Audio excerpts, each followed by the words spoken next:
Hi, these comments are for LZ. This is Michael from BetterTOEFLScores.com, and I am ready, Freddie. I'm ready to listen to your speaking practice test. It is spring break, and I'm still going to listen to it. And that's what you're paying me to do. So I'm going to give you some feedback on this practice test today.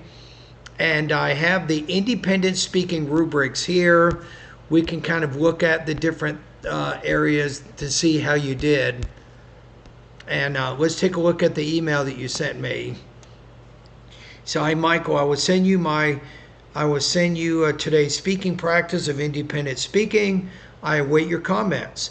So when looking for information for a research project, some students prefer to get their information mainly from the internet.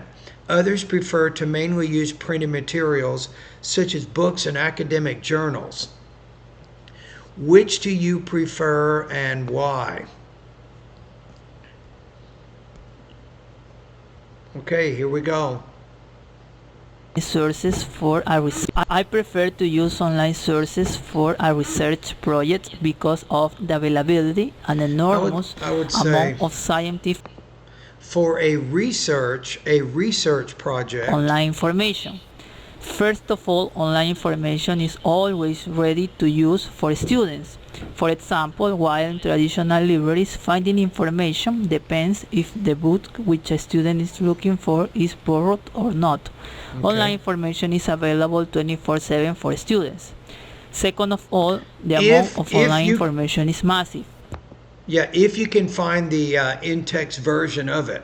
Sometimes when you're looking through library databases, you have the option of seeing it fully in text online, but other cases you have to go into the library to find it. To illustrate, today it's very easy to cross-reference the information for accuracy since there are... For accuracy, you're having some word stress shift problems right there. A lot of sources online.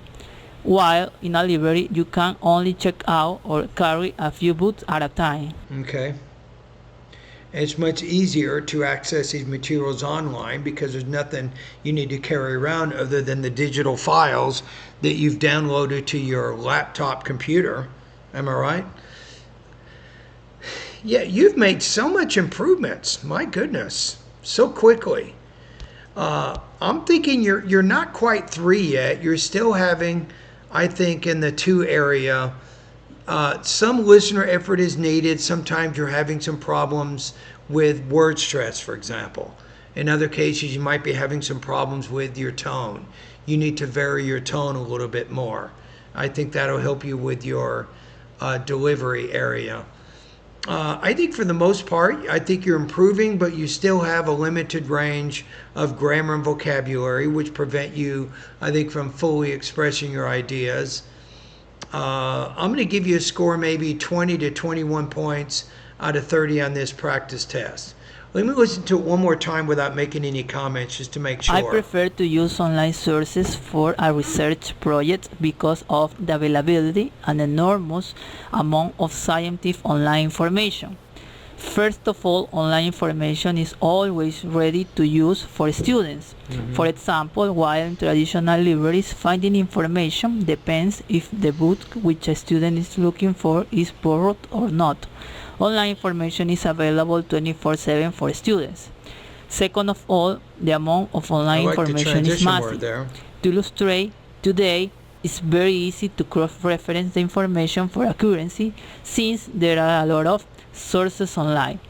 While in a library, you can only check out or carry a few books at a time. I prefer to use... Yeah, instead of saying while you can, I would say while I can only check out or students can only check out just a few books at a time. So keep everything framed from either the first or the third person point of view. I think that's going to give you a little bit more coherent response, and it directly kind of relates back to the speaking task by giving your own experiences there. Use online sources. Okay, so I think that my score is fairly accurate. So I'm going to give you a score of 20 to 21 points on this practice test. All right, thank you.